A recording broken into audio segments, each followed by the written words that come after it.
Hello and welcome to the handover video for the Possl Roadstar 600L. We'll start on the outside of the vehicle and then we'll take you into the interior once we've looked at all the exterior features.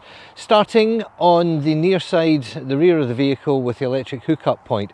Always, but always hook into the vehicle first, then carry the dead lead round to the hookup point. Never hook into the hookup point and carry a live lead back to the vehicle.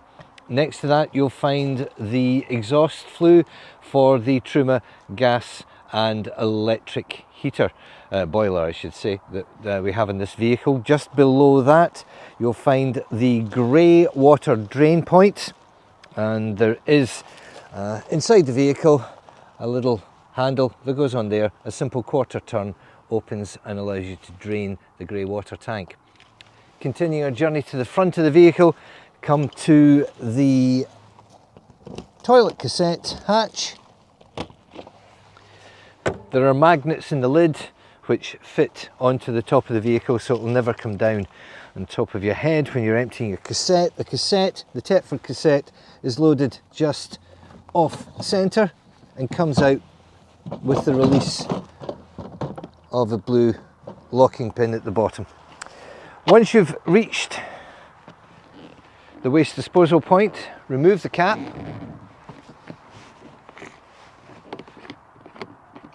which has handy filler on it for putting chemicals into the vehicle. There's an air release here allowing the discharge of material down the disposal point on a campsite.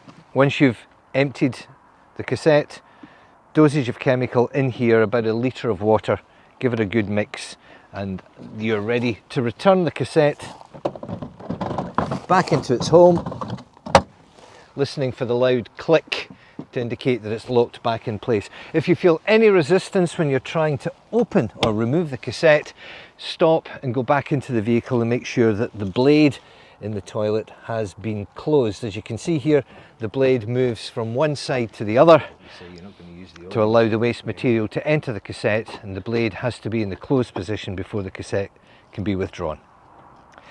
Back outside, and we continue down to the fuel point on the vehicle. You get two keys with your Possl, one for everything Fiat and one for everything Possl. Fiat key goes in, releases the fuel cap, hangs on the end of the flap while you put diesel in. Below there you'll see the fill point for the AdBlue. There is no gauge in the vehicle for the AdBlue. There is a warning light that will come on when you have about 1200 miles to empty. That's plenty of time for you to top up the AdBlue. If you don't top up by that point, the light will start to flash at you, and then you'll only have a couple of hundred miles until empty. And if you still forget to top it up, the vehicle will go to limp mode and won't start again if you switch it off. Entering the cab of the vehicle, underneath the passenger seat there is an electronic control box which contains 12-volt fuses for the appliances inside the habitation area. Also in the cab, by the side of the dashboard, you see the bonnet release catch will allow us access to the bonnet of the Fiat. From left to right underneath the bonnet you'll find fill points for the windscreen washer, and then we have the steering fluid, the coolant fluid and the brake fluid that are all accessed by removing this section of the trim. You'll not need to go near that, that will just get checked on a regular basis when you're having your biannual service. Oil filler cap is located here. There's a special adapter that comes with the vehicle for filling the oil so you don't make a mess. And down here is the dipstick. Continuing to move along the engine bay, we'll find this point here. Now this point here is for the earth. If you ever have to jump start the vehicle battery is located in a cavity underneath the footwell in the passenger side of the cab area. It's not easy to get to. There's a paddle here for the plus. So plus from your jump lead here, negative on the other point here, and then if necessary you can jump start your vehicle. The rear of the vehicle gives you access to your freshwater tank and your gas tank. Also stored in the vehicle at the moment is the accoutrements for the third bed. To assemble the third bed, you drop the table in the lounge area down to the lower of the two bars. The leg breaks in half. There's a wooden extension which you can see underneath here. It fits in like so. Then the mattress goes on top like so, and that gives you the third bed across the vehicle. Returning to the rear of the vehicle, gas locker.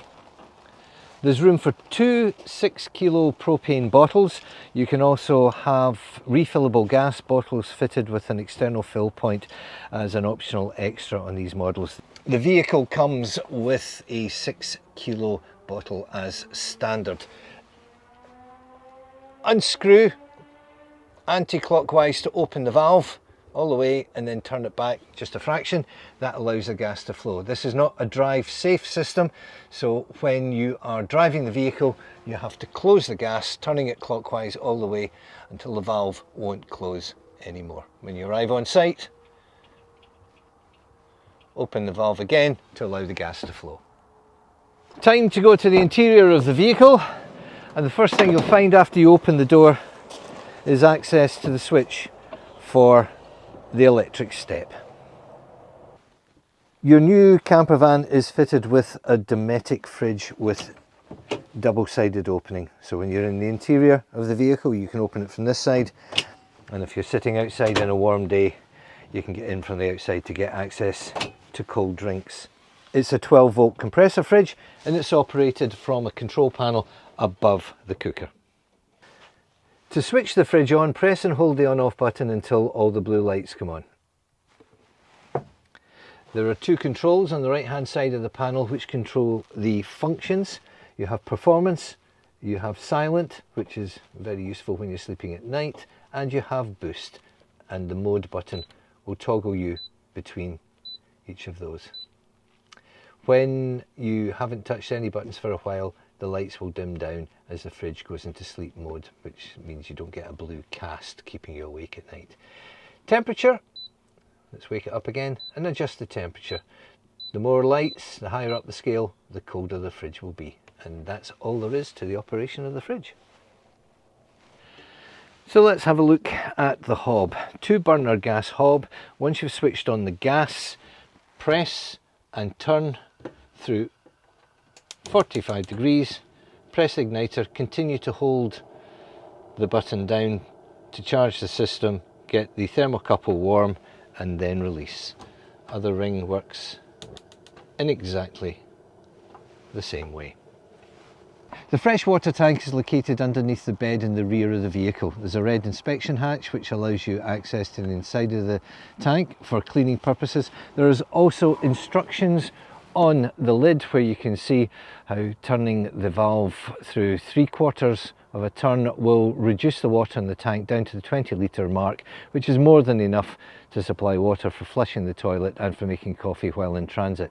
When you arrive at your destination, close the tap fully and refill the tank. The tap is located on top of the water tank near the red inspection hatch. Once you have water in your freshwater tank, it's time to charge the boiler. To do that, you simply open one of the taps, you'll hear the water pump will come on, and you'll start to get splurts of water and air coming out of the tap. Turn it to hot and let it run until you get a continuous stream of water. Once you have a continuous stream of water, you know your boiler is full, and this could take anything up to 25% of the capacity of your freshwater tank. At that point, switch the tap off, and then, if so desired, you can top up your water tank.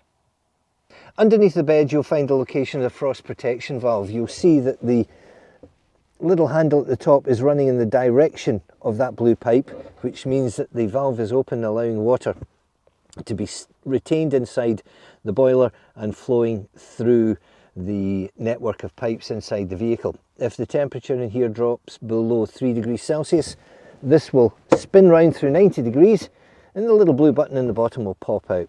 That will safely protect your boiler, and all the contents of the vehicle will drain out through that valve and stop it from freezing and bursting pipes.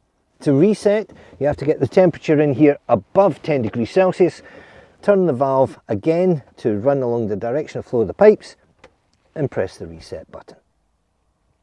There are two control panels above the door inside the Possl, the first of which is the 12 volt supply. Simple touch of the on-off button brings that to life, and you may have noticed that all the lights came on. It's just a single one switch. Some panels have different switches for bringing on the 12 volt systems after that, but this is just a single one button, does everything. On the right hand side we have gauges which will tell us the condition of the top, the battery, the middle, fresh water tank, and the grey water tank, the wastewater tank at the bottom. This panel here is your Truma control panel for your combi, and that's combi as in combination fuel boiler, which runs both your hot water and your central heating. So one press will wake it up, second press will bring up all the various options. So the first one we see is the symbol of the vehicle itself with a thermometer in it. This is for the central heating. Press the button to enter and you now can see that the heating is off. I can turn the heating on and you can turn it in degrees of 1, this is Celsius, all the way up to maximum of 30 degrees. So let's choose, say, 20 degrees and press it again to select. We'll move along to the fuel source and we have a choice of gas on its own, mix of gas and electric, and it's mix 1 and one little lightning bolt indicating that we are using 900 watts of electricity. Mix 2, suddenly you see 2 lightning bolts, that indicates 1800 watts of electricity and gas. Electricity on its own, 900 watts, electricity on its own, 1800 watts. Return to gas, press the button, we're now running the central heating on gas. You'll also see that that flame is flashing. That flame will continue to flash until the vehicle reaches the temperature chosen, in this case 20 Celsius. So let's enter, go back into the central heating and switch it off. Now we come to water, to heat hot water. It's important that you charge the boiler before you switch it on to heat the water.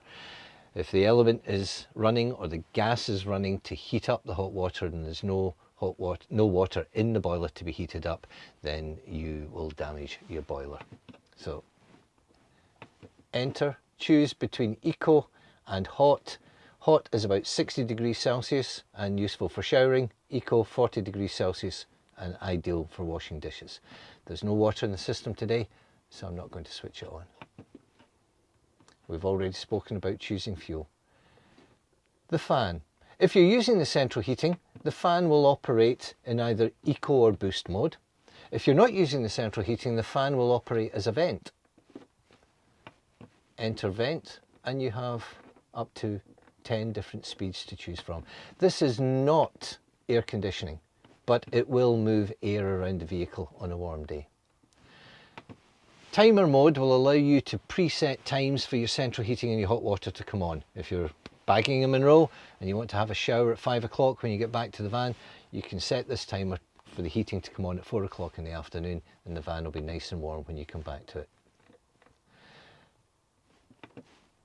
We can set the clock here and you can either have the 24-hour or 12-hour clock setting, which you would set in the settings.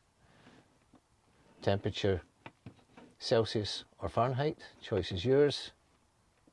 Brightness of the screen, 12 or 24-hour clock. There's also change of language or a reset, factory reset. If ever you have a lockout, you can just come back to factory reset and it will reset the whole system. To switch off, press and hold until the word off appears and then release. Then switch off the 12 volt. Always switch on 12 volt first, then the Truma. The first thing the Truma does when it switches on, it goes looking for a 12 volt supply. If it can't find it, it'll throw up an error code. You'll have to switch everything off, wait 10 minutes and then switch everything back on again. And that's your two main control panels in the vehicle. So on the dashboard to the right of the steering wheel, you have the controls for adjusting your beam up and down and putting on your fog lights. And in here in mode, you can hear that buzzer. That is the sound of the alarm telling you that you have the step out. So you'll never drive away with the step out. Mode will take you through the various settings on the computer, the trip computer, where you can reset your trips to 0, your average, resetting your average fuel consumption, etc. Right hand side controls the windscreen wipers, and on the driver's door you also have controls for both of the power windows and the central locking. This will, if you have an alarm fitted at any future time, simply using this button when you're in the vehicle at night will lock the vehicle without setting the alarm.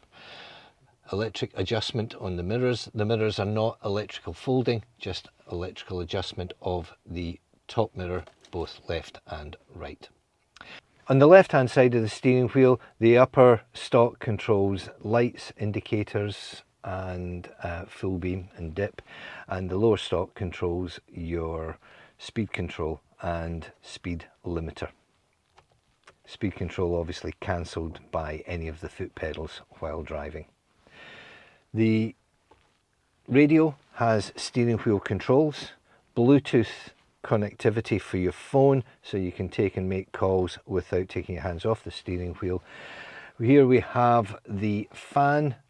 Outer ring controls temperature, inner lever controls fan speed.